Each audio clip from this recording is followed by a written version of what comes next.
Alors, pour discuter des sujets entourant la liberté d'expression cet après-midi, je voudrais vous présenter notre première invitée panéliste. Elle est professeure au département d'informatique de l'Université de Montréal. Son domaine de recherche est la bioinformatique. Elle est spécialement connue du grand public pour son engagement en faveur de la laïcité. Elle est l'auteure du livre « Notre laïcité », paru en 2019 aux éditions Dialogue Nord-Sud. Elle est aussi présidente du Rassemblement pour la laïcité et membre du comité de rédaction de la revue Argument. Accueillez Nadia El Mabrouk.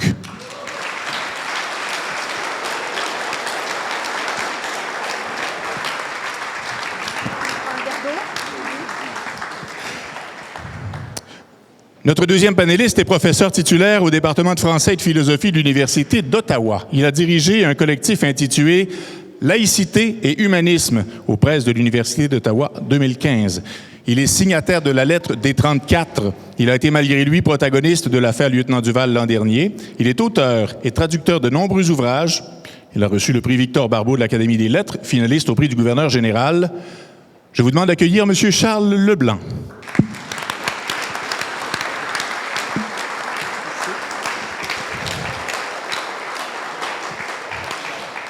Mon troisième invité est président du groupe d'éditeurs ADA, qui regroupe 6 maisons d'édition.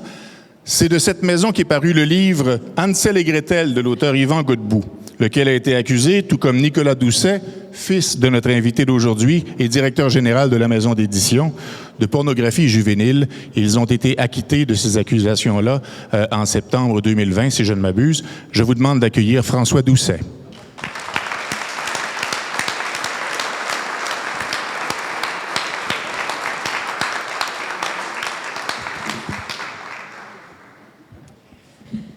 Merci à vous trois d'être là.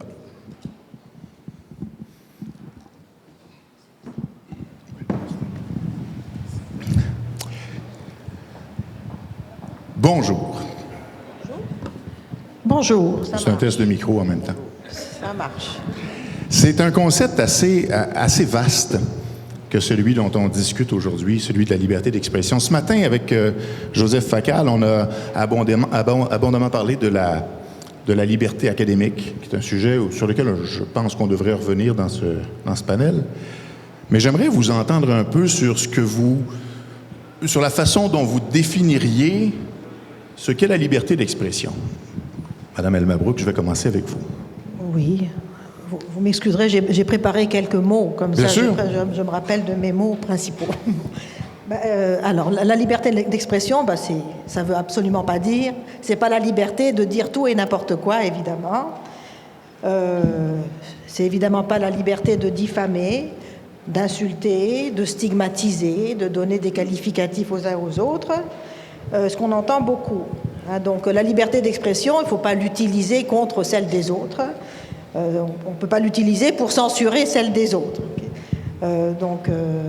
C'est quoi la liberté d'expression? C'est la liberté d'exprimer des opinions, des points de vue argumentés, éclairés, sur toutes sortes de sujets, sur les sujets qui nous intéressent, que ce soit le sujet de l'heure ou pas. Vous savez, on se fait souvent attaquer pour se dire à la laïcité, mais c'est pas ça l'essentiel. La prière au Parlement, et pourtant il y a des gens qui meurent de faim, mais oui, mais on peut parler aussi de tous les sujets sur lesquels on a une capacité d'ailleurs, une connaissance particulière. Donc c'est la possibilité la liberté d'expression, c'est de pouvoir exprimer des opinions sur tous les sujets qui nous semblent importants, sans subir de censure ou de faux arguments, comme quoi on ne ferait pas partie de la bonne couleur ou de la bonne religion ou du bon genre pour en parler. Voilà. Monsieur Leblanc? Oui, alors je ne sais pas, vous m'entendez? Non. Attendez un petit peu, il y a un bouton sur le côté, appuyez longuement. Voilà. Ah, là, vous m'entendez. Oui, je pense que vous m'entendez. Disons que tout à l'heure, il y a quelqu'un qui évoquait Stuart Mill, à mon avis, fort à propos, dans la mesure où il faisait le lien entre la liberté de penser et la liberté de parole. Je crois que la situation dans laquelle nous nous retrouvons montre, et tout notre malheur au fond, tient au fait que la plupart des hommes tendent à user davantage de la liberté de parole que de la liberté de penser. Et si on appuyait davantage notre liberté de parole sur la liberté que l'on a de penser, les choses iraient considérablement mieux. Cela étant, maintenant, pour reprendre ce que disait Mme El-Mabrouk, il importe de voir que dans la liberté d'expression, il importe justement que cette expression, cette parole soit portée par une raison qui, elle, est informée, qui est instruite. En un mot, et ça c'est l'héritage des Lumières, une parole, une pensée qui est éclairée. D'accord? Ici, c'est le rôle de l'université, clairement, et puis de l'éducation de manière générale, de permettre à ce que cette pensée soit informée. C'est la raison pour laquelle, dans les démocraties libérales, on investit beaucoup dans l'éducation, puisque tout débat démocratique implique des citoyens, un débat, souvent des débats contradictoires à partir d'arguments et non pas à partir de sentiments. D'où l'importance d'avoir cette liberté de penser, donc de cette formation de la pensée rationnelle. On doit donc appuyer, puis là je reprends un peu je suis d'accord avec ce qu'elle disait, en insistant toutefois qu'il n'y a pas de liberté d'expression qui vaille sans liberté de pensée informée. Merci. Monsieur Doucet, vous l'avez vécu d'une autre façon, d'un autre angle, la liberté d'expression. En fait, vous l'avez reçu. Disons que vous l'avez reçu en pleine face. Oui, effectivement. Le groupe ADA produisait 350 livres québécois avant. Excusez, le groupe ADA produisait 350 livres par année. Maintenant, c'est fini. On a été jugés, condamnés pour 6 lignes dans un livre d'horreur de science-fiction. La loi est rendue inconstitutionnelle, on a gagné au fédéral, mais les conséquences sont énormes. Juste imaginez un instant que 200 auteurs québécois ne seront pas publiés cette année pendant 10 ans. C'est des œuvres. Un auteur doit commencer quelque part, doit se faire les dents. Nous, c'est fini, on ne pourra plus jamais aller là. Et quand vous nous parlez de justice, nous, on n'y croit pas parce que c'est toujours par rapport à tout l'argent que ça nous a coûté. L'hypothèque sur ma maison, 30 ans de ma vie, j'ai 4 enfants, j'en ai un qui s'en remet pas. C'est les conséquences d'être une victime de la justice. Puisque c'est une injustice, puisqu'il ne répare pas après. Il n'y a personne là, qui est venu réparer. C'est grave. Fait que moi, là, quand on me parle de la justice, j'y crois pas, je suis désolé. Je crois plus à ça. Monsieur Leblanc, là-dessus, je trouve ça intéressant parce qu'il y a la question de la liberté artistique qui est peut-être... Il y a peut-être des parallèles à faire entre la liberté artistique et la liberté académique, même si les deux ne sont pas nécessairement fondés sur... C'est certain qu'après un témoignage poignant comme monsieur, c'est difficile, vous me rendez la partie difficile de prendre la balle au bon. Parce que moi, je vais vous parler de la liberté universitaire, puis au fond,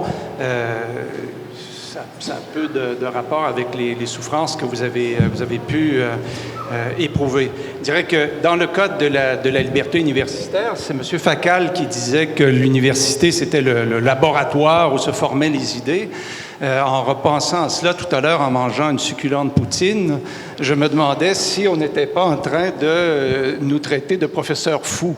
C'est-à-dire que nous serions dans nos laboratoires à concocter les idées qui nous rendent la vie misérable.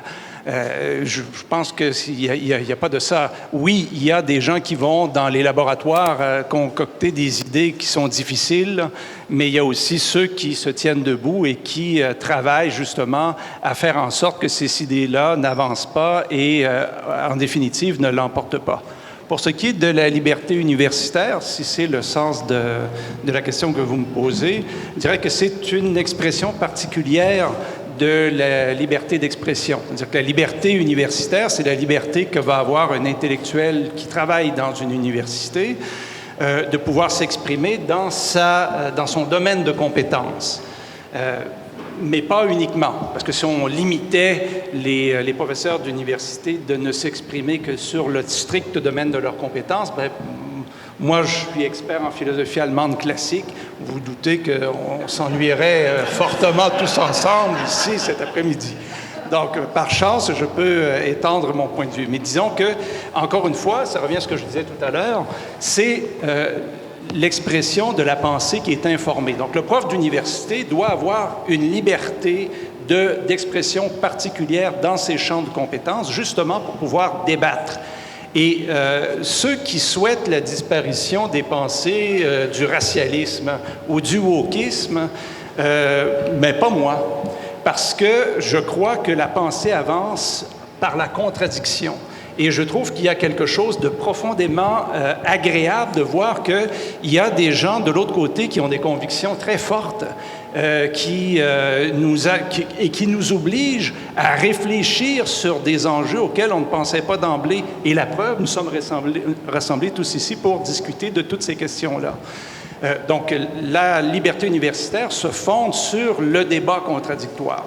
Le problème, c'est lorsque, hélas, dans certaines universités, et pas dans toutes, il y a des administrateurs qui, eux, confondent la mission de l'université avec la mission d'un institut pour la promotion des droits civiques, par exemple. C'est le cas de Jacques Frémont à l'Université d'Ottawa. Je voulais vous amener sur un autre aspect qui va certainement devenir un débat de société intéressant dans les prochains mois, si on se fie à l'agenda du gouvernement actuel. Je vous parle au niveau du fédéral, parce que c'est là que mes collègues et moi officions. Et c'est la question du discours haineux, qui prend beaucoup de place, qui fait l'objet d'ailleurs qui est une des raisons pour lesquelles on est réunis ici aujourd'hui.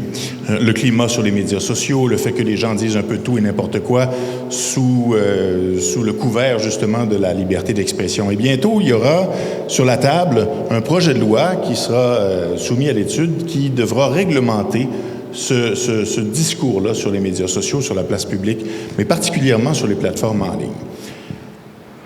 Juste d'avoir les conversations avant l'arrivée du projet, avant même de comprendre, de savoir ce qu'il va y avoir dans ce projet de loi, on constate que c'est un chantier qui a tout le potentiel d'être interminable.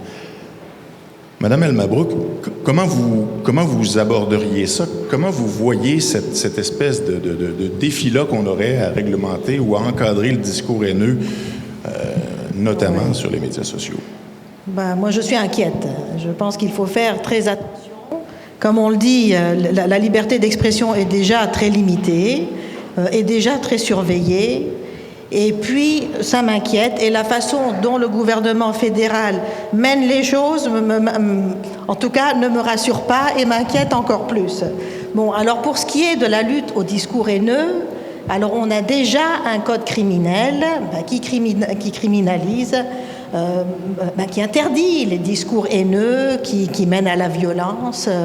Voilà. Donc, à mon avis, on a déjà pas mal les outils nécessaires pour sévir en cas de discours haineux. Alors, c'est sûr, on peut faire plus, mais le mieux est l'ennemi du bien, et puis il faut faire très attention à ce qu'on interdit. Alors, écoutez, moi, je ne sais pas si vous l'avez dit, je suis la présidente du Rassemblement pour la laïcité. Alors, en tant que présidente du Rassemblement pour la laïcité, je me dois de rappeler que personne au gouvernement ou dans les projets de loi que j'ai vus passer ne suggère de supprimer, vous savez, l'alinéa dans le code criminel qui dit qu'un discours haineux est accepté s'il est prononcé de bonne foi pour des raisons religieuses. Alors donc c'est l'article 319.3 B. Donc si une personne a de bonne foi exprimé une opinion sur un sujet religieux ou une opinion fondée sur un texte religieux auquel il croit, ou a tenté d'en établir le bien fondé par argument. Alors si, dans ce cas-là, eh bien la personne ne peut pas être poursuivie pour discours haineux. Donc les discours haineux qui proviennent de textes religieux ne sont pas condamnés, ne sont pas considérés. Alors écoutez, moi je pense avoir entendu que le négationnisme de la Shoah va être interdit. Alors, mais est-ce qu'il serait, mais d'après ce que je comprends, par contre, il ne serait pas interdit si c'est fondé sur un texte religieux. Écoutez, c'est quelque chose d'insensé. Alors, au Rassemblement pour la laïcité, il y a enfin, on est plusieurs, le mouvement laïque québécois, en tout cas, il y a plusieurs groupes là qui réclament depuis un moment. Eh bien, écoutez, que le minimum, enfin, ça serait, si on voulait aller faire quelque chose d'utile dans ce débat-là, écoutez, et commençons par supprimer cet article dans le code criminel, qui autorise les discours haineux religieux, parce que je peux vous dire qu'il y en a beaucoup. Moi, je suis de culture musulmane, j'en connais un certain nombre dans le Coran, mais il y en a d'autres dans la Bible, dans la Torah. Alors écoutez, voilà. Donc ça serait raisonnablement la chose à faire avant d'aller plus loin. Donc ça, c'est un premier point. D'accord. Mais...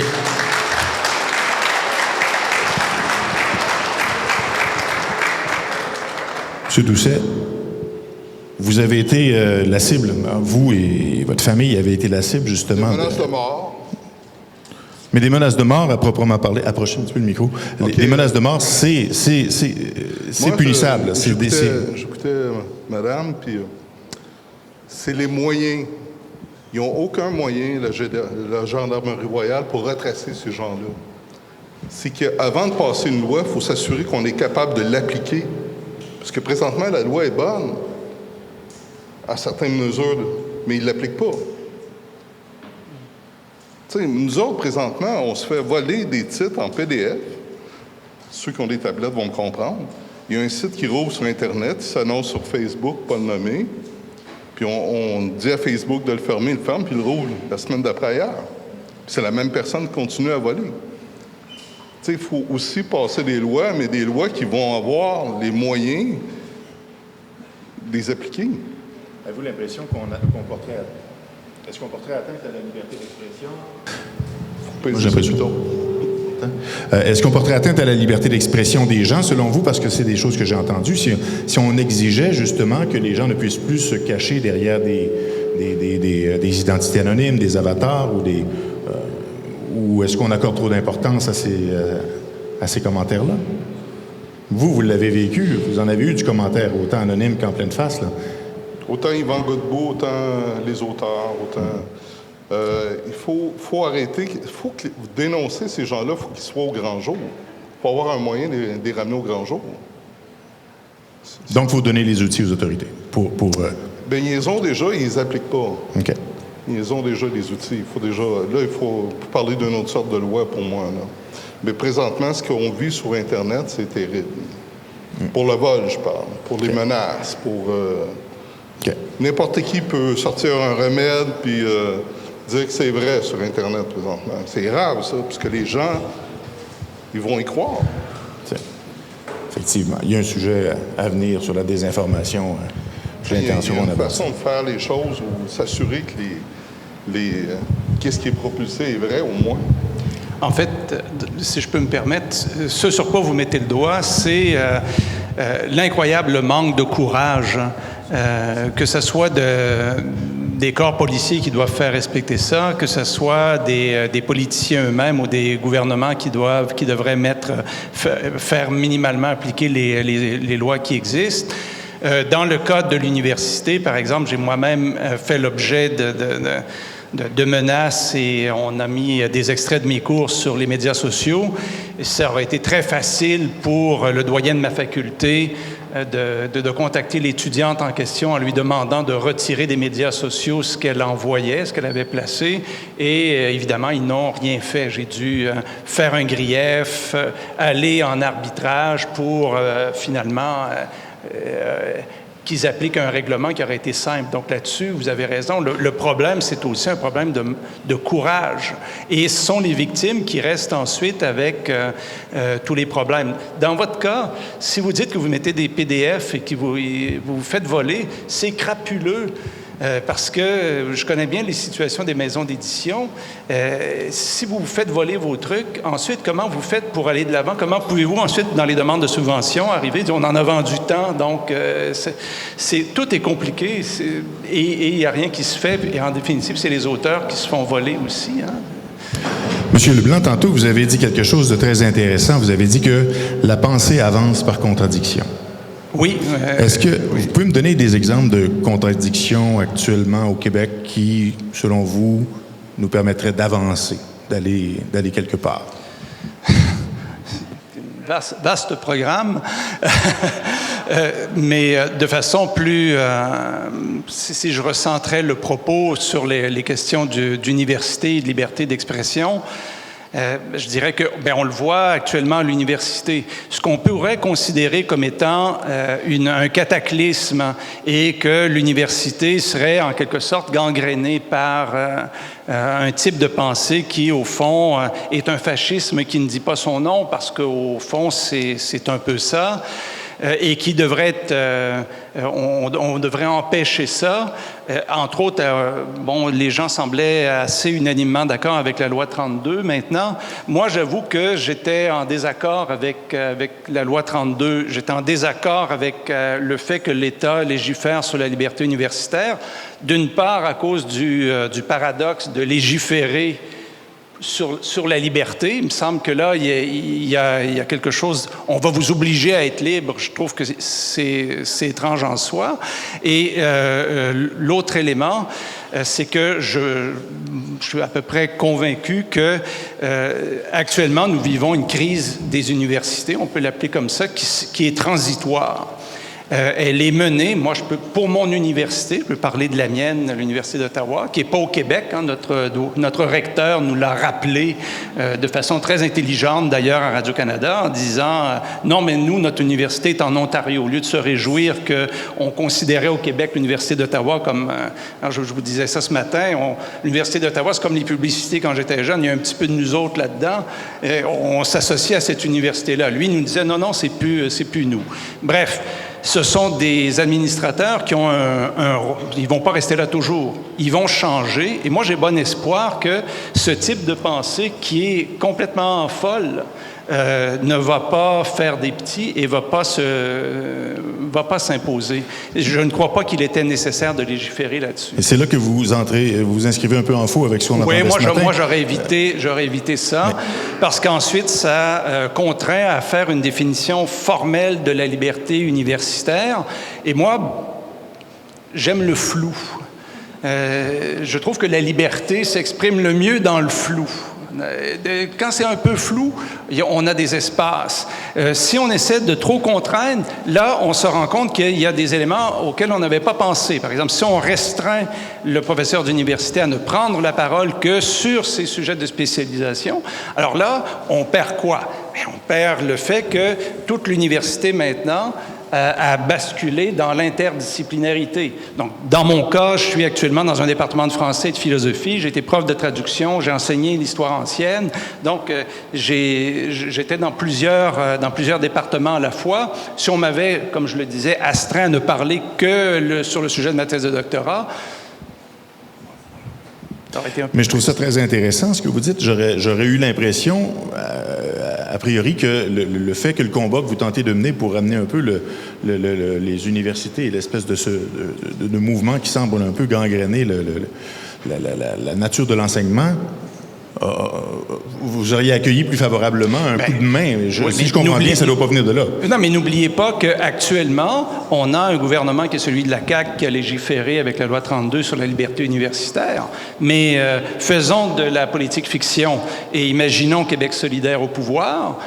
Pourquoi ensuite ne feraient-ils pas eux aussi leur loi 32 en légiférant sur la liberté universitaire? Et quelle sera la définition qu'ils vont en donner? Et est-ce qu'on serait d'accord de vivre avec ça? Maintenant que la porte a été ouverte à une intervention législative de l'État... C'est ça le danger que vous voyez, en fait. Oui. Le fait que l'État a mis son nez là-dedans une fois. Même si je suis d'accord avec M. Facal pour dire qu'il est clair que les administrations universitaires ont grandement montré qu'elles manquaient qu'elle manquait de Viagra, en quelque sorte. Madame El-Mabrouk, de votre côté, est-ce que vous trouvez que la situation méritait une intervention gouvernementale?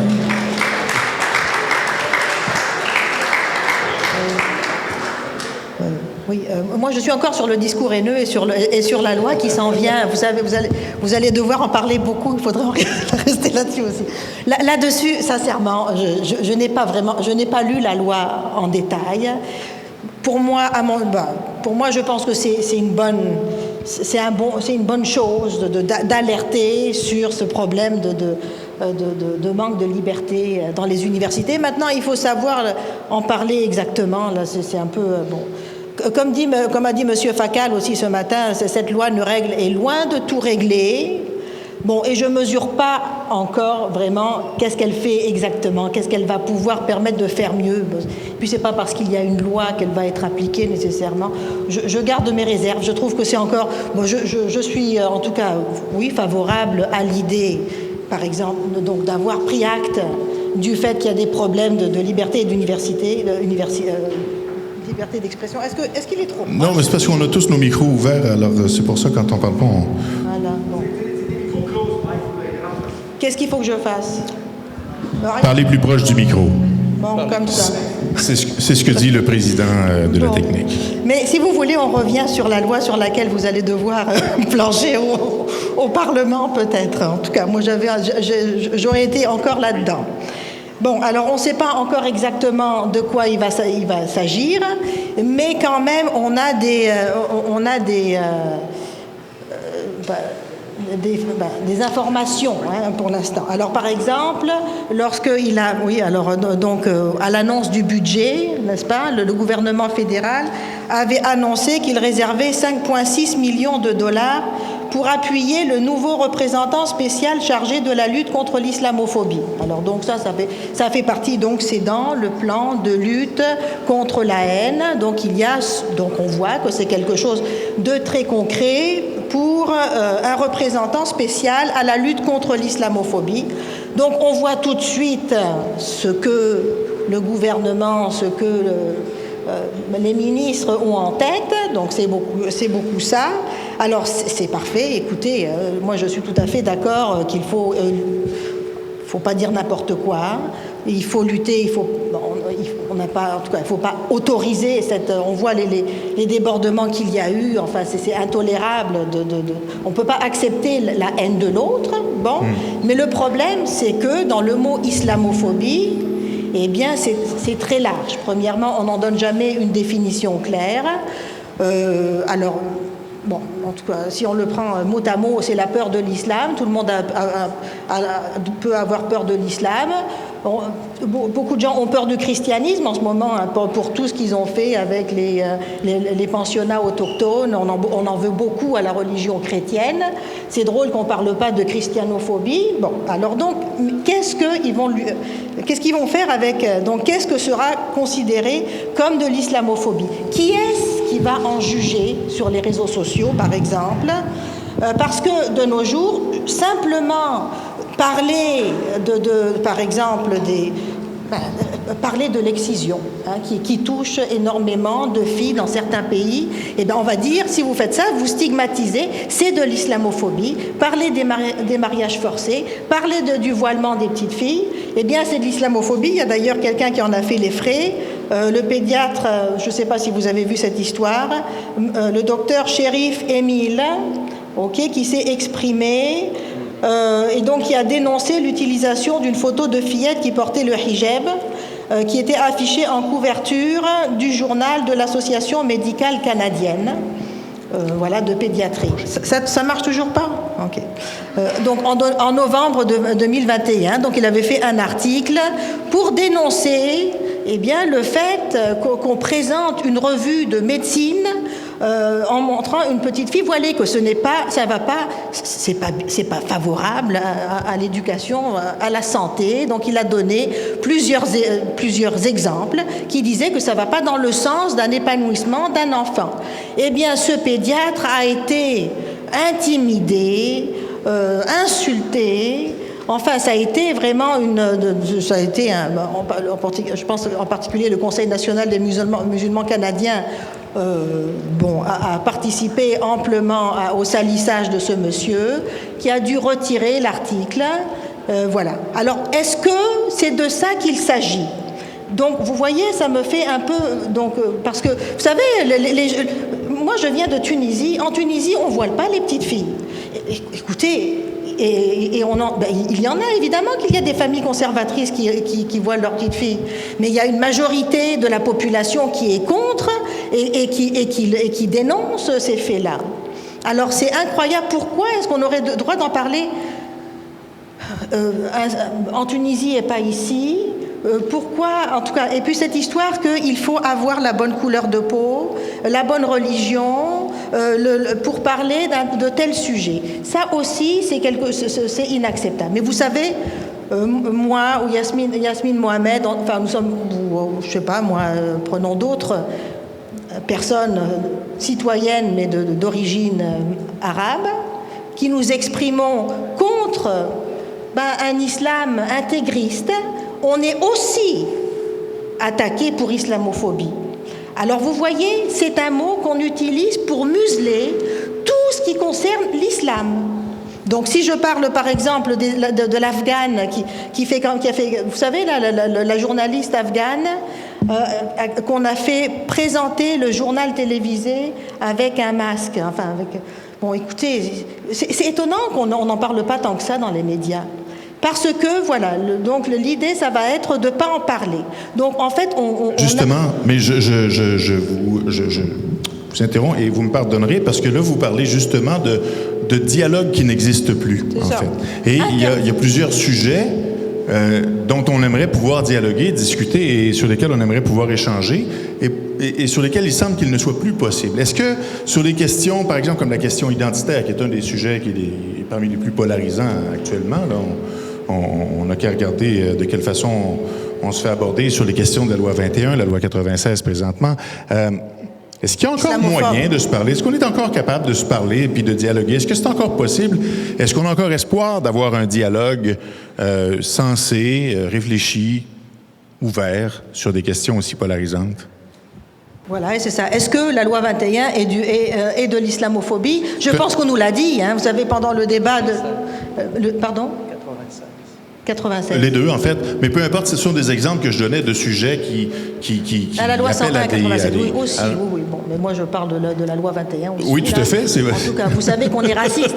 En tout cas, c'est à quel débat? C'est au débat des chefs, n'est-ce pas? Soyez plus inclusif dans vos numéros de loi. Ah, d'accord, il faut que je mette la 96 aussi. Vous m'excuserez de ne pas parler de 96. Vous en pensez quoi, M. Leblanc? Est-ce qu'on est encore capable de discuter, d'échanger sur des sujets polarisants? Oui, c'est indéniable qu'on est toujours capable de discuter et de débattre. Le fait que nous soyons ici, c'en est la preuve. Je regrette qu'il n'y ait pas davantage de gens de l'autre côté qui soient ici pour discuter. Mais de manière générale, oui, c'est tout à fait correct. On est toujours capable de discuter, ça cause pas de problème. L'idée de diversité maintenant est en elle-même aussi un peu galvaudée dans la mesure où elle a pris beaucoup d'extension. Tout est devenu diversité. Il y a une diversité qui est très large. Il y a un concept en logique qui dit que plus un concept a de l'extension, moins il va avoir de compréhension. Donc la diversité devient tellement large que la compréhension qu'on peut en avoir devient nulle. D'où l'urgence de l'inclusion, puisque on n'est plus capable de définir correctement la diversité. À ce compte, d'autant plus on doit inclure au maximum pour être sûr de ne laisser personne de côté. Il y a là quelque chose qui peut poser problème. Pour l'équité, dont on parle souvent, un auteur d'un collectif auquel je participais faisait remarquer justement qu'on est passé de cette notion civique et politique de l'égalité à cette notion davantage morale qui est celle de l'équité. Donc l'égalité est bien définie au point de vue législatif, au point de vue des chartes et tout. La notion d'équité est beaucoup plus floue. Et là, on rejoint le floutage de notre notion de diversité de tout à l'heure. L'équité exige des mesures immédiates. Si c'est inéquitable, comme ce que vous vivez, on se révolte. On a besoin d'avoir il faut agir. On ne peut pas accepter l'injustice. Donc, l'équité nous place dans l'urgence, et l'urgence est en quelque sorte l'adversaire de la pensée rationnelle. Il faut prendre le temps de débattre et de discuter. Donc oui, il y a des espaces, ne vous en faites pas, pour discuter et débattre. Monsieur Doucet, je voulais revenir un petit peu sur la question de la liberté artistique, ce que vous avez vécu d'abord comme éditeur, mais aussi ce que M. Godbout, comme auteur, a vécu. Serait-il de nature à faire en sorte qu'on n'osera plus d'une part écrire, mais qu'on n'osera plus non plus publier des propos qui... Est-ce que, finalement, ma question, c'est est-ce qu'on risque de pas de... Même au niveau des auteurs de romans, par exemple, pas seulement des ouvrages universitaires ou d'enseignement, est-ce qu'on risque pas de s'auto-censurer puis de se retrouver avec une société... C'est déjà fait. C'est déjà fait, oui? C'est déjà fait. Nous aussi, on est plus chez Walmart, Costco. J'étais là 30 ans, là, on n'est plus là. Ils nous ont fermé les portes parce qu'on est un risque réputationnel. Fait, dès qu'on met une étiquette sur quelqu'un, c'est fini. C'est ça. Yvan vit un traumatisme. Il a encore tenté de se suicider. On l'a traité de pédophile. Sling dans un livre d'horreur qui dénonçait la pédophilie. La personne là, qui l'a accusé n'avait jamais lu une Marquis de Sade ou Anne Hébert, Les Enfants du Chacal, parce que c'est impossible de nous accuser de quelque chose pour Sling. Dans un livre d'horreur où c'était Peter Pan, il faut juste mettre une parenthèse. Les contes interdits, les contes d'horreur, les contes interdits, mais Peter Pan, c'était un conte d'horreur au début. Les frères Grinch, là, c'était de l'horreur qui a été transformé par Disney, par d'autres, en contes pour enfants. Mais au début de tout, c'était des contes d'horreur. On a juste repris la formule, nous autres, en remettant ça gore, mais ça a dérangé, puisqu'on arrivait avec un nouveau concept, et ça a dérangé. Ça a dérangé quelqu'un qui était porté 2 fois une plainte. Pas une fois, 2 fois, une personne. Ça a détruit une entreprise. Une entreprise puis des vies, visiblement. C'est beaucoup de vies. C'est beaucoup de vies. C'est beaucoup de vies qui a été détruites. C'était beaucoup de vies. Si les auteurs, les romanciers, les écrivains se censurent pour éviter ce genre de problème-là, les professeurs, j'imagine, doivent le faire de plus en plus. Ouais. Est-ce que vous le faites, vous, même si vous êtes des défenseurs de cette liberté d'enseignement-là? Est-ce que vous vous retrouvez à vous auto-censurer pour éviter, si je m'en vais là, c'est un paquet de troubles qui m'attend, je suis aussi bien de pas y aller, puis... Oui. Écoutez, on parlait des critères EDI. Moi, je pense que s'il y a une censure, c'est là-dedans. C'est pas une censure, c'est une injonction à embarquer dans une vision de la société, dans une vision... Il faut embarquer là-dedans. Donc, je pense que c'est une injonction, c'est ça plutôt. Est-ce que je me sens sûr, moi, dans mon enseignement? Moi, je suis professeur au département d'informatique, donc professeur en informatique. En informatique, je me censure pas en informatique. C'est sûr que donc mon domaine de recherche, c'est la bioinformatique, donc je parle d'évolution. C'est sûr que quand je parle d'évolution, au début, je me demande peut-être s'il va y avoir des réactions sur la théorie de l'évolution. Mais non, je ne peux pas dire que je me censure au niveau de mon travail. Mais ce qui est en train d'arriver à tout le monde, là, c'est cette injonction à inclure les critères EDI, donc équité, diversité, inclusion, dans toutes les facettes de notre travail. Et puis, alors ça, ce sont des slogans, ça, ce sont des mots. Vous avez dit que vous aimez le flou. Mais en recherche, par contre, le flou, c'est pas un plus. Donc, lorsqu'on fait une demande de subvention, vous savez... Écoutez, on parle d'un projet de recherche. Donc, qu'est-ce qu'on va faire dans les 5 prochaines années? OK, donc en fonction de la littérature, des avancements des connaissances, et où est-ce qu'on veut aller? C'est très concret. Alors, comme je vous dis, moi, c'est en bioinformatique, je décris mes méthodes. Et alors, maintenant, pour faire des demandes au CRSNG, donc CRSNG, vous savez ce que c'est, le Conseil de recherche en sciences naturelles et en génie, où il y a les FRQ, les fonds de recherche du Québec. Et donc, c'est les organismes subventionnaires qui permettent de financer la recherche, c'est-à-dire les bourses que je donne à mes étudiants pour qu'ils fassent des maîtrises, des doctorats. Alors, de plus en plus, alors écoutez, je peux vous lire des choses là. Alors donc pour les demandes CRSNG, on vous dit vous devez décrire les pratiques concrètes que vous adopterez pour intégrer de façon délibérée et proactive les principes d'EDI au plan de formation de votre projet. Comme vous le feriez pour présenter votre méthode de recherche, détaillez les activités en cours ou prévues pour favoriser l'équité, la diversité et l'inclusion dans vos pratiques de recrutement et vos approches en matière de mentorat, ainsi que les initiatives visant à offrir un environnement de recherche et de formation équitable et inclusif. Alors pour les fonds de recherche du Québec, il s'agit de mobiliser la communauté de la recherche pour intégrer l'EDI dans toutes les facettes de la recherche. Donc la prise en compte dans les devis de recherche où cela est pertinent, notamment dans la méthodologie et diffusion des résultats. Donc maintenant, quand on fait une demande, vous savez, c'est déjà pas mal stressant de faire des demandes de subventions, ça prend énormément de temps.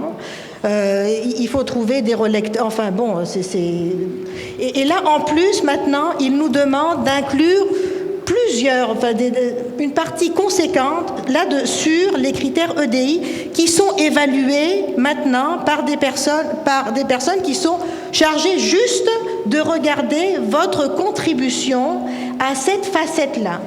Alors, mais dites-moi, comment je fais, moi, pour inclure l'équité, la diversité et l'inclusion dans mes méthodes de recherche de l'inférence de l'histoire évolutive de familles de gènes, etc. Donc c'est ça que je fais, moi, par duplication, transferts horizontaux, vous savez, comment l'ancêtre, en tout cas, une bactérie s'est insérée dans une cellule eucaryote ancestrale et ça a donné lieu aux mitochondries. Et puis les passages de la mitochondrie au noyau. Comment voulez-vous en tout cas, bon, premièrement, vous savez, c'est un peu difficile. Peut-être par la méthodologie autochtone, peut-être. Peut-être par la méthodologie autochtone, oui, voilà. Donc, moi, ce que je comprends, c'est qu'il faut que je prouve, eh bien, que je ne fais pas de discrimination, que je fais pas exprès, de pas choisir, par exemple, des Noirs, même si j'en ai là. Et donc, il faudrait que je compte le nombre de Noirs. Enfin, c'est un peu difficile de savoir. Vous savez, si on dit, mais est-ce que vous voulez que je compte le nombre de Noirs Non, c'est pas ça qu'on dit. Mais c'est quoi qu'on dit exactement? Alors, il faudrait que je vise la représentativité. Parce qu'apparemment, c'est devenu consensuel. Évidemment, ça a l'air clair pour tout le monde que la représentativité est un objectif. Sincèrement, pour ma recherche, dans la recherche que je fais, l'objectif, c'est de comprendre l'évolution des eucaryotes, par exemple. Bon, alors, maintenant, la représentativité de quoi? Enfin, de qui? Ça, c'est un peu difficile. La représentativité des idées, oui. Bon. Tiens, vous savez quoi? La représentativité linguistique, pourquoi on n'en parle pas? On parle de représentativité raciale, donc c'est ça, donc de couleur de peau, donc raciale, autochtone, religieuse, ça s'en vient, religieuse, vous allez voir, et puis genrée. Et orientation sexuelle, et puis identité de genre. Croyez-vous que je vais sélectionner mes étudiants en leur demandant de dévoiler leur orientation sexuelle? Mais vous savez, le monsieur qui était pour venir ici, en tout cas, vous savez, il y a un professeur, ce que je dis n'est pas complètement farfelu. D'ailleurs, il y a un professeur à l'université McGill qui a critiqué, voilà, c'est ça, qui a critiqué des nouvelles méthodes de recrutement des étudiants au département de psychologie, alors où on demandait aux étudiants, donc c'est ça, dans les critères de recrutement, on demande aux étudiants de dire s'ils adhèrent à la philosophie de la justice sociale.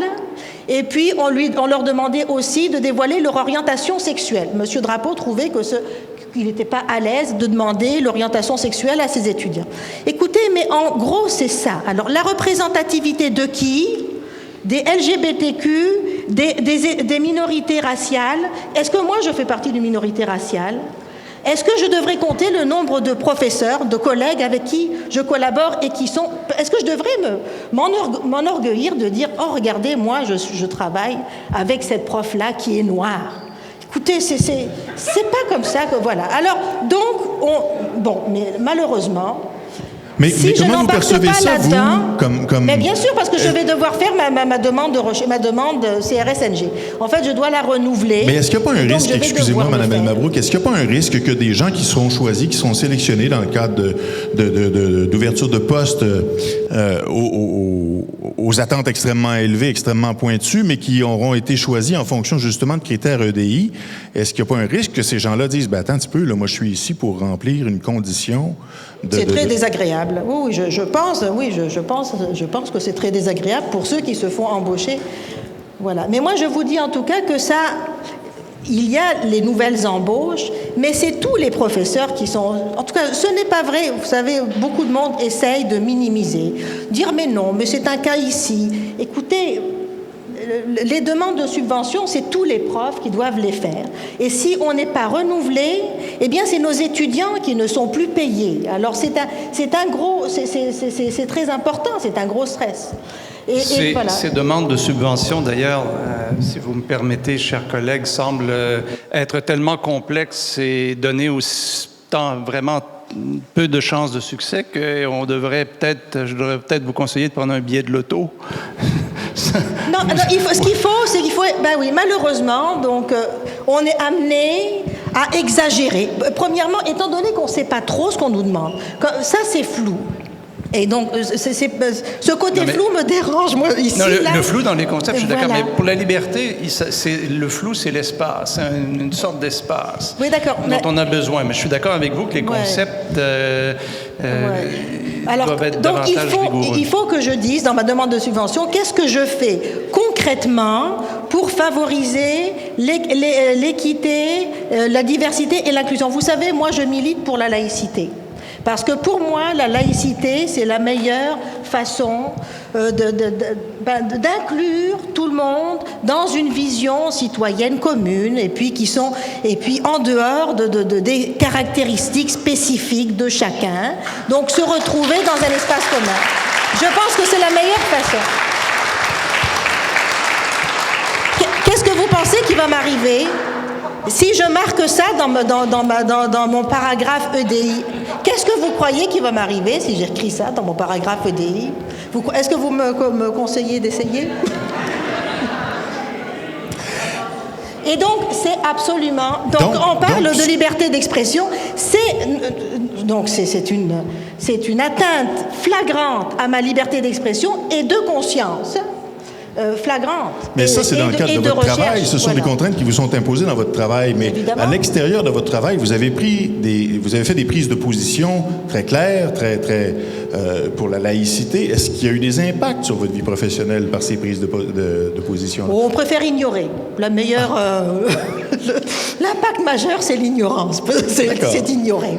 C'est quand même mieux que ce que certains ont vécu, en tout cas. Oui, non, ça, mais M. Leblanc, à l'Université d'Ottawa aussi, à travers toute la tempête que vous avez traversée, est-ce qu'il y a eu des conséquences à votre prise de position? Est-ce qu'il y a des conséquences sur le travail au sein de l'université qui se font encore sentir et que vous voyez... Disons qu'actuellement, la situation pandémique a fait en sorte qu'on n'est pas retourné sur le campus. Donc, ça a occasionné une situation où les antagonismes naturels qui se soulèvent d'eux-mêmes lorsqu'on est en réunion ou qu'on se croise dans les salles de cours ont en quelque sorte été éliminés. Donc, ça a un peu aplani la chose. Il est certain qu'on voit avec un peu j'oserais pas dire d'angoisse, mais en tout cas un peu de nervosité le retour en septembre, puisqu'on va devoir revoir notre doyen, recroiser le recteur, puis recroiser aussi des collègues qui nous ont traités de suprémacistes blancs, de racistes. Ça ne sera pas exactement joyeux, c'est définitif. Mais ça sera avec un grand plaisir qu'on va revoir les étudiants en salle. Vous avez peur de vivre l'intimidation? Franchement, non. Mais même si on essaie de m'intimider, ça me dérange pas plus que ça. Ça m'en prend plus que ça pour me désarçonner. C'est désagréable, mais il faut être capable, à un certain moment donné, de mettre le pied par terre et dire non. Et puis, on parlait tout à l'heure de censure. Est-ce que je me censure dans mes cours? Je dis un peu à la blague que j'ai la chance d'enseigner la philosophie, qui est une discipline qui prend des idées généralement claires et de sens commun et qui réussit à les tourner de telle façon qu'elles deviennent incompréhensibles et paradoxales. Donc, je suis capable de tout cacher là-dedans sans que ça cause quelques problèmes. Ça répond à beaucoup de mes questions de l'époque collégiale. J'ai envie qu'on passe à une des plus grandes manifestations de cette espèce de culture de justice sociale, et c'est ce qu'on appelle en anglais la cancel culture, la culture de l'annulation. J'ai vu passer cette semaine sur Twitter, pour ne pas le nommer, une petite clip d'un blogueur du Washington Post qui interviewait un chercheur.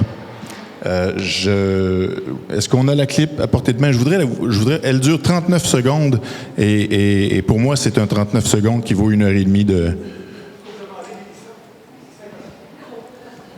Ah, on me dit que Mélissa n'est pas là pour nous faire entendre la clip. Mais je vous félicite, Mélissa, c'est excellent. Moi, ça s'appelait Camério quand j'étais petit.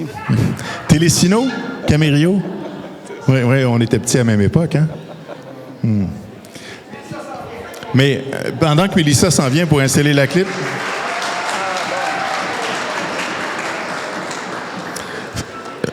Monsieur Doucet, vous avez réagi tantôt à micro fermé quand Mme El Mabrouk parlait. Vous avez dit que c'était la même chose. On parlait des critères. Vous avez dit que c'était la même chose au Conseil des arts. Oui, effectivement. Demander une subvention au Conseil des arts du Canada, c'est exactement ce que vous avez décrit. C'est exactement ça. On ne sait pas qui fait la demande, puis ça va nous prendre un mois à l'interne faire ça. On ne sait même pas si ça vaut le coup. On ne sait pas comment définir c'est qui... On est-tu correct? On a-tu un autochtone? Non, on n'a pas. On va-tu passer? On ne sait pas, là. On est pas dans le flou, on est dans le brouillard complet. Avez-vous eu des manuscrits qui vous ont été retournés justement à cause de ces critères-là? Est-ce que ça vous est Non, arrivé? ça serait la première fois qu'on ferait notre demande, même si on a 30 ans d'existence. Fait qu'on a 2 jeunes maisons d'édition qui seraient éligibles. On me dit que la clip est prête. Portez attention parce qu'il ne faut pas trop cligner des yeux. C'est une clip assez courte. Mais le journaliste, en gros, le blogueur, propose à son invité d'essayer d'aller trouver la vérité. Alors, je vous laisse regarder ça. C'est en anglais, alors prêtez oreille. Yeah, I mean, I'm really uncomfortable with that language of getting to the truth. Again, in social life. Why is that uncomfortable? Because it sounds actually deeply transphobic to me. And if you keep probing, we're going to stop the interview. If I probe about what the truth is? You keep invoking the word truth, which is condescending and rude. I'm saying to you... How is the word truth condescending and rude? Why don't you tell me what your truth is, and you're walking on 30 seconds more of thin ice before I get up. What my truth? I'm not even talking about social context. I'm just trying to start by getting to the truth, you know. Yeah, I mean, I'm really uncomfortable with that language of getting to the truth. Again, in social life. Why is that uncomfortable? Because it sounds actually deeply transphobic to me. And if you keep probing, we're going to stop the interview. If I probe about what the truth is? You keep invoking the word truth, which is condescending and rude. Mais c'est bon pour tout le monde. Est-ce que vous avez tous compris, grosso modo, de quoi ça parle? Alors, l'intervieweur demande à son invité, dit, si on commençait par essayer d'aller découvrir la vérité. L'autre lui dit, je suis pas confortable avec le concept que tu invoques. C'est condescendant. Bon, et il va jusqu'à dire que... Voilà.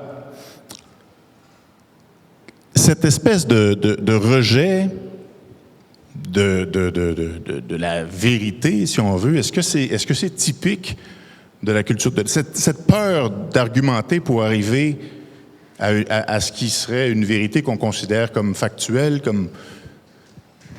Oui, ben il parle en fait, ce qu'il lui demande, est-ce qu'il y a une différence entre le sexe et le genre. Oui.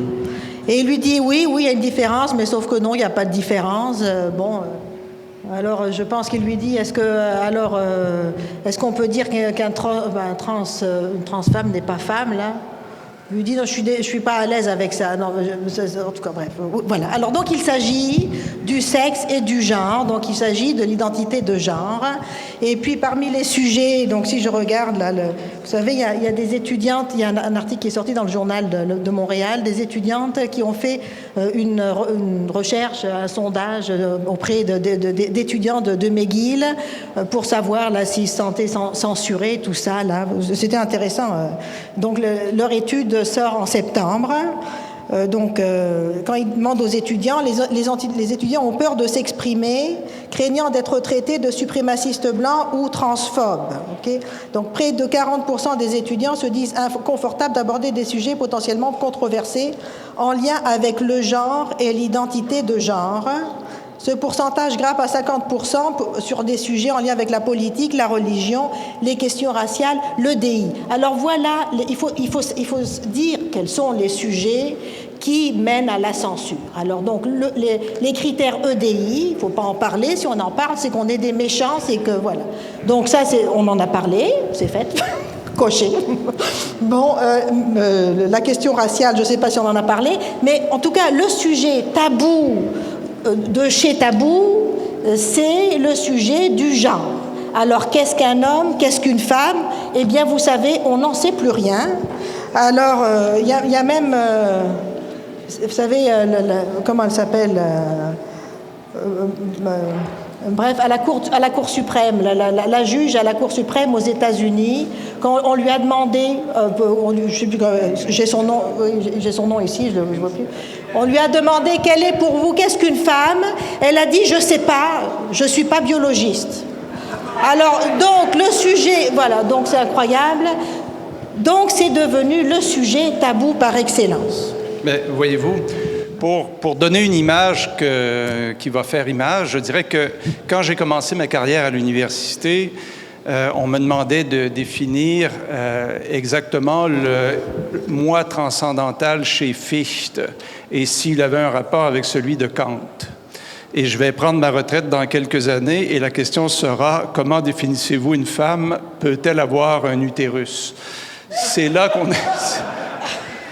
C'est un peu la situation. Vous me donnerez raison sans doute. Vous êtes à l'université aussi, mais c'est un peu ça. Voilà. Mais c'est un peu ça. C'est un peu le fait de... D'ailleurs, c'est le titre de ce reportage, de ce documentaire. Qu'est-ce qu'une femme? Oui. Bon, écoutez, mais sur ce sujet, les langues se délient ailleurs. Enfin, c'est quand même grave ce qui se passe. On est en train de nier le sexe biologique. On est en train de le nier. Là, vous savez, alors, donc, je sais pas, vous savez, vous êtes au courant du projet de loi 2 sur les réformes, la réforme du Code de la famille au Québec. Bon, alors il y a un jugement pour aller dans le sens d'un jugement, le jugement Moore qui a été rendu l'année dernière. Donc, c'était des accusations de personnes transgenres et non binaires qui accusent le code civil du Québec d'être transphobe parce que à cause des mots femme et homme. Okay? Et donc le gouvernement du Québec a été obligé, enfin sommé d'intervenir là-dessus. Alors la réponse de Simon Jolin-Barrette a été de rajouter l'identité de genre, de rajouter la notion d'identité de genre donc dans le code civil. Donc il y aurait eu le sexe. Donc dans les actes de naissance, etc., on aurait pu mettre le sexe et l'identité de genre. écoutez, c'est la meilleure façon pour inclure l'identité de genre. Je vous rappelle que dans la charte, enfin, les militants de trans ont lutté longtemps pour qu'on rajoute les notions d'identité de genre et d'expression de genre comme motif illicite de discrimination dans les chartes. Ils ont été rajoutés. Ils ont raison. C'est vrai que la discrimination sur la base d'identité de genre, c'est pas la même chose que la discrimination sur la base du sexe. Et donc, longtemps, ils ont avancé cette idée que c'est pas pareil, que l'identité de genre ne peut pas être considérée comme le sexe, et donc ça doit être ajouté. Et maintenant, et lorsque Simon Jolin Barrette a rajouté ça dans le projet de loi, il a eu je sais pas comment, une trollée, des pelletées, d'insultes, comme quoi ça serait transphobe, et qu'en fait, ce qu'il faut, c'est la même chose en fait, et donc il faut amalgamer du coup le sexe et le genre. Alors, vous voyez, autant pour les chartes, il faut les séparer, autant pour le code civil, il faut les amalgamer. Donc, premièrement, il faut comprendre. Hein. Donc, en tout cas, donc, il faut reconnaître maintenant, là, après tout ce qu'ils ont fait pour nous dire que c'est différent, maintenant, il faut amalgamer le sexe et le genre. Alors, donc, le genre est fluide, on est d'accord, mais c'est le sexe aussi qui est fluide. Et donc, qu'est-ce qu'un homme, qu'est-ce qu'une femme? Écoutez, et on dépossède le commun des mortels d'un débat, enfin, de connaissances, essentielles, enfin, des connaissances de base, de tout, de l'humanité, voilà. Et donc, c'est de l'intimidation à haut niveau, vous savez. Les gens ne peuvent plus s'exprimer sur ce que pour eux est un homme, une femme, tout de suite dire que je sais pas, là, alors bien sûr, évidemment, on pense tous à J.K. Rowling, qui a dit, attendez, une personne qui menstrue, excusez-moi, je pense que ça s'appelle un femme, une femme. Donc c'est une blague qu'elle a fait sur Twitter. Alors depuis, l'intimidation, les foudres qu'elle subissent sont sans limite. Hein. Et puis elle n'a pas été invitée, par exemple. Vous savez, on parle de l'autrice de Harry Potter. Tout à fait. Bon, voilà. Donc c'est très grave cette histoire-là. Tantôt, M. Leblanc, vous avez dit que vous trouviez dommage qu'il n'y ait pas beaucoup de personnes pour donner une contrepartie. Vous avez parlé des gens de l'autre côté. Je vous le dis, c'est pas faute d'avoir essayé d'en inviter plusieurs, et souvent on m'a répondu, je m'en irai pas là, je m'en irai pas là pour me faire ramasser. Alors les gens de cette mouvance-là ont l'impression que c'est parce que les gens sont pleutres. Moi, j'ai toujours pris toutes les occasions d'aller prendre le micro pour. Je suis pas d'accord avec la loi 32. Bon, ben je viens vous dire que je suis pas d'accord avec la loi 32. Vous n'êtes pas d'accord avec mon opinion, on discute, on va arriver à un consensus ou pas, mais il faut à un moment donné cesser d'avoir peur. Dire que ça sert à rien d'avoir un débat sur la liberté d'expression dans une chambre à écho. Mais justement, j'ai l'impression que ces gens-là qui ne veulent pas venir discuter, puis tout à l'heure je faisais un parallèle avec l'espèce de rejet de la vérité. Hein. On parle beaucoup de faits alternatifs, de vérités alternatives de nos jours, puis on dirait que ça prend une place de plus en plus normale. Je veux dire, ça atteint presque une certaine normalité, les faits alternatifs. Moi, je ne crois pas à ça, donc, je me crée ma propre réalité. Mais à un moment donné, à force de ne pas en débattre, et à force de se bâtir des arguments, appelons-les farfelus, de notre point de vue, encore une fois, parce que personne pour venir me dire qu'ils ne le sont pas, ça ne devient pas comme une espèce de pyramide de Ponzi. Ça va finir par éclater à un moment donné. Ils vont arriver à un point où ils n'auront plus d'arguments qu'ils vont eux-mêmes considérer logiques pour défendre leur opinion. Moi, j'insiste sur cette idée-là d'être couard et de manquer de courage. Et là-dessus, j'interpelle moins les gens que vous avez pu contacter que ma propre classe, celle des professeurs d'université, où il y a singulièrement un très grand nombre de poltrons. Au point où on se demande si c'est pas une catégorie, une qualité pour être embauché. C'est peut-être un critère. Parce que s'il y a un moment actuellement où nous avons besoin d'avoir les intellectuels, les professeurs d'université qui vont venir débattre avec des partis politiques sans les partis politiques, dans des groupes de ces enjeux-là, c'est maintenant. Et moi, hier encore, je soupais avec des collègues ici. « Comment? Tu vas aller là, parler avec le Bloc québécois? » Ah, non. Ben oui, mais il ne m'est rien arrivé jusqu'à présent. Vous m'avez bien traité. Je vais leur envoyer un message. Là. Bon. Mais vous voyez, il y a beaucoup de collègues qui ont une peur bleue d'être identifiés à un parti ou à une option. C'est vrai, c'est d'autant plus vrai quand on travaille à l'Université d'Ottawa, parce que là, évidemment, on entre dans l'empire du mal si on est souverainiste. Et être étiqueté comme ça ne m'apparaît pas une bonne idée. Mais il en demeure pas moins que c'est ça. Il faut être courageux, aller débattre, puis pas avoir peur de prendre la parole publique. C'est là le problème. Merci. Merci beaucoup à tous les trois. Merci, M. Doucet. Merci, M. Leblanc. Mme Elmabrouk. Si des gens dans l'assistance ont des questions pour nos panélistes, on peut prendre le temps de poser quelques questions. Bonjour tout le monde. Alors, Phoebe Laplante, candidate dans Sainte-Marie-Saint-Jacques pour le Parti québécois. Dans le fond, je voudrais remercier pour votre intervention. C'est très important. Puis je veux vraiment le redire, c'est important d'affirmer que nous sommes dans une société où on fait valoir la liberté d'expression. Ça, c'est bien important. Je voudrais juste revenir sur, parce que je pense que vous faisiez référence à la loi 2 tout à l'heure, là, sur l'histoire avec Jolin Barrette, les personnes transgenres qui étaient contre ce projet de loi-là. Juste vraiment repréciser, parce que dans le fond, c'est pas exactement ça. Dans le fond, c'est des... comment je fais ça? C'est que dans le fond, oui, on a ajouté la mention genre, parce qu'avant, il y avait aussi la mention sexe. Donc, ils ont décidé d'avancer la mention genre. Cependant, dans le fond, il était stipulé que si vous devez, mettons, changer votre sexe, vous devez absolument subir une intervention chirurgicale. Fait que c'est pour ça que ça a été peut-être vu d'une manière désagréable par la communauté LGBTQ+. Du fait, justement, que faut regarder qu'est-ce qu'ils ont dans leur bobette pour savoir comment ils s'identifient. Fait que, tu sais, c'est plus cette intervention-là, puis sérieusement, tu sais, vous êtes d'accord, je veux dire, c'est pas grave si vous n'êtes pas d'accord avec moi, tout ça, mais faut juste quand même, je pense, respecter, tu sais, les communautés, puis faire la différence, je pense, entre les personnes qui sont, oui, extrémistes, qui sont des woke, puis des gens qui veulent vraiment vivre leur vie comme des hommes, des femmes, comme d'autres, tu sais. Tu sais, je veux dire, moi, par exemple, je m'identifie comme une femme, mais c'est plutôt la société qui me renvoie, tu sais, l'image que je suis d'une personne transgenre, tu sais.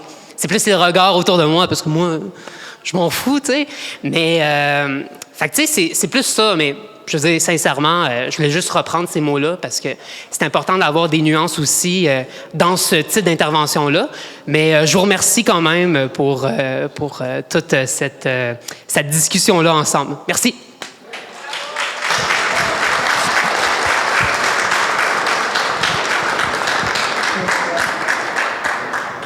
Donc, qu'est-ce qu'une femme? C'est la question du reportage. Donc, qu'est-ce qu'une femme? C'est la question à laquelle le scientifique ne pouvait pas répondre de peur d'offenser. Voilà. Donc, si tout le monde... Parce que, vous savez, si il y a une classe... Si on fait des catégories de classes de 12 ans et de classes de 14 ans, et que dans une classe de 14 ans, il y a des enfants de 12 ans. Mais ce n'est plus une catégorie 14 ans. C'est tout. Alors, c'est important. Donc, la notion de sexe biologique doit être nommée. Alors, si on change le mot, dites-moi comment on dit alors. Comment on parle d'une personne de sexe féminin? Si on ne peut pas dire c'est une femme, il faudrait trouver un autre mot. Parce que des fois, on a besoin de parler concrètement d'une femme de sexe féminin. Et il y a des enjeux énormes qui touchent juste les femmes de sexe féminin. Alors, si on ne veut plus les appeler femmes, il va falloir trouver un autre mot. Mais pourquoi déposséder? Pourquoi changer le sens des mots? Donc, quand même, oui, je comprends bien, mais moi, je trouvais que rajouter l'identité de genre dans le Code civil, ça faisait du sens. Parce que du coup, ça fait qu'on peut s'identifier femme en fonction d'une identité de genre. C'est ce que réclament en fait les personnes LGBT. Mais ce que je voulais vraiment préciser, je ferai vite, là, inquiétez-vous pas. S'il vous plaît.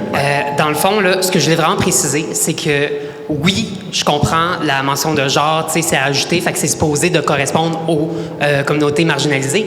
L'affaire, c'est que justement, tu sais, quand tu as une étiquette de, par exemple, masculin, tu sais, d'homme avant, puis tu peux pas la faire enlever parce que tu dois changer tes organes génitaux, c'est plus pour ça, tu sais. Mais encore là, tu sais, au pire, on ira discuter ensemble plus tard, là, tu sais, pour avoir le débat, parce que je vais laisser parler les autres, mais tu sais, c'est correct aussi, là, tu sais. Parce que moi, ce qui me dérange le plus là-dedans, c'est que c'est un projet de loi qui vise à changer le Code civil. Et pour ce dossier-là, c'est comme si ça ne concernait que les communautés LGBTQ. C'est ça qui me choque. En fait, changer le Code civil, changer les notions de mère, de père, parler de personne qui met le bébé au monde, en tout cas, ça devrait concerner toute la population. Alors, ce qui me choque le plus, c'est quand le ministre, écoutez, change en fonction des demandes de certains et qu'on ignore complètement tous les groupes de femmes, par exemple, qui viennent expliquer en quoi c'est important pour elles, en quoi ça change des choses. On devrait entendre toute la population et ne pas comme ça accaparer les débats pour un groupe ou un autre. Voilà. Merci. Je vous avise tout de suite qu'on a un horaire très serré cet après-midi. Alors, on va certainement devoir limiter le nombre de questions, mais je vais vous demander quand même de faire ça le plus court possible, le plus concis possible, en vous identifiant. Je vous laisse aller. Yves Claudet, aveu de lâcheté. Mon dernier examen en sociaux au cégep, j'ai retiré une question sur le racisme. Lâcheté ou stratégie? Je pense que c'est plutôt de la stratégie. On fait face à un mouvement organisé, je l'ai expliqué tout à l'heure, ce matin, et se pose la question non seulement d'analyser ce à quoi on fait face, mais aussi d'y résister. En tant qu'indépendantiste, il y a une question qui se pose, c'est la question nationale, la nation québécoise conquise, opprimée, dominée, et qui est face d'une manière particulière à un bouillon de culture qui constitue un fascisme émergent. Un fascisme du XXIe siècle, antinational, qui nous affecte dans nos fondements historiques. L'histoire du Québec est devenue une histoire coloniale, qui nous affecte dans notre identité. L'identité du Québec est racialisée.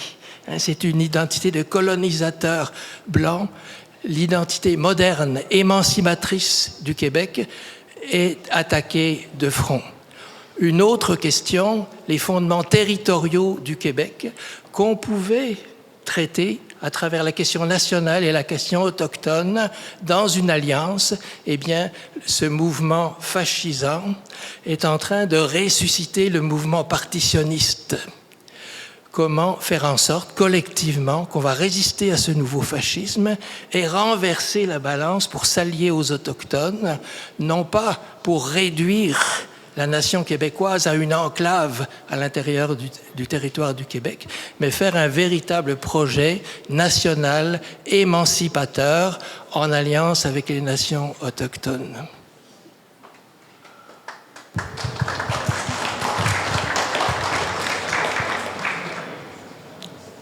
Oui, je vais intervenir rapidement juste pour répondre à la première intervenante. Je sais ce que je veux dire ici politiquement est correct, là, mais il y a une différence fondamentale entre le genre et le sexe, disons, c'est que le sexe n'est pas une construction sociale, c'est une réalité biologique. Puis quand on nie cette réalité-là de base, ça a des impacts très concrets, très graves. En ce moment, c'est pas une blague, au fédéral, on est en train d'envoyer des hommes biologiques dans des prisons pour femmes, des hommes violents, des tueurs, des violeurs dans des prisons pour femmes. Informez-vous si vous n'êtes pas au courant, c'est extrêmement grave. Ça se fait aussi aux États-Unis, il y a des femmes violées qui sont en train de tomber enceintes dans des prisons pour femmes. Okay? Première des choses. Deuxième élément, je vais être très bref. En ce moment, le CRTC, il y a un projet de loi pour que le CRTC réglemente les médias sociaux. Il y a certainement de bons aspects à cette loi-là, mais le CRTC lui-même admet qu'il pourrait censurer YouTube, TikTok, Twitch, etc. Et en même temps, le gouvernement fédéral dans son wokisme absolu, nous dit on veut combattre la haine en ligne. Donc moi, je m'inquiète de ça. Je comprends qu'on veut donner plus de pouvoir au CRTC pour réglementer Netflix, mais je m'inquiète qu'on censure les médias sociaux, qu'on censure les transphobes, les islamophobes, etc., etc. Donc, je pense que le Bloc devrait prendre ça en compte quand vient le temps d'analyser ces projets de loi. Voilà. Merci beaucoup. Et écoutez, avec tout le respect, puis je suis sincèrement désolé, mais à cause de l'horaire, on doit arrêter maintenant les questions pour se préparer pour la prochaine conférence. Merci Nadia El Mabrouk, merci Charles Leblanc, merci François Doucet. Énorme merci de vous être prêté au jeu aujourd'hui.